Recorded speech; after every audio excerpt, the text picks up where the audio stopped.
Favoriser le bien-être des élèves permet de réduire les risques liés à la consommation problématique de substances. L'adolescence est marquée par un certain nombre de changements biologiques, sociaux, émotionnels et physiques qui peuvent accroître la vulnérabilité des jeunes à la consommation problématique de substances et à d'autres problèmes sociaux et de santé. Le milieu scolaire est bien placé pour aider à atténuer ces vulnérabilités en s'efforçant d'améliorer le bien-être des élèves. Nous savons qu'un degré élevé de bien-être et de résilience peut permettre aux jeunes de transformer les événements stressants et l'adversité en occasion pour apprendre et s'épanouir.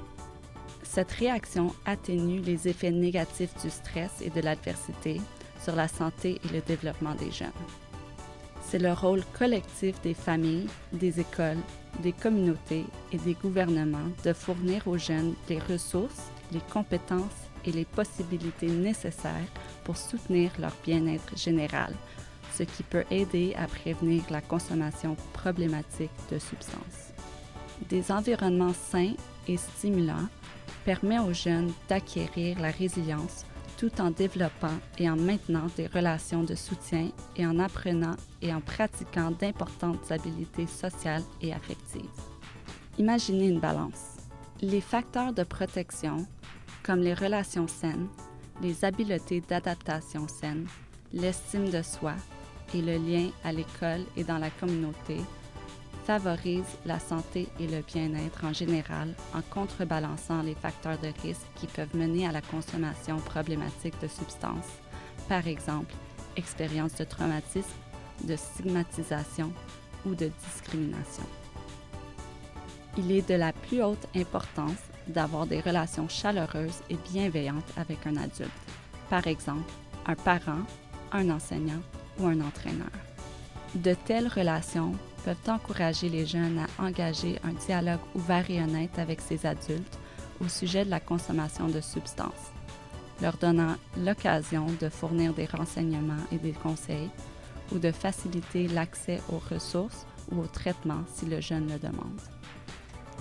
Tous les membres du milieu scolaire peuvent jouer un rôle dans la réduction de la probabilité de consommation problématique de substances chez les élèves en établissant des relations positives et durables avec les jeunes et en appuyant leur développement. Un tel soutien comprend être accessible et disponible, ainsi que l'encouragement et la célébration des réussites des élèves, qu'elles soient modestes ou considérables.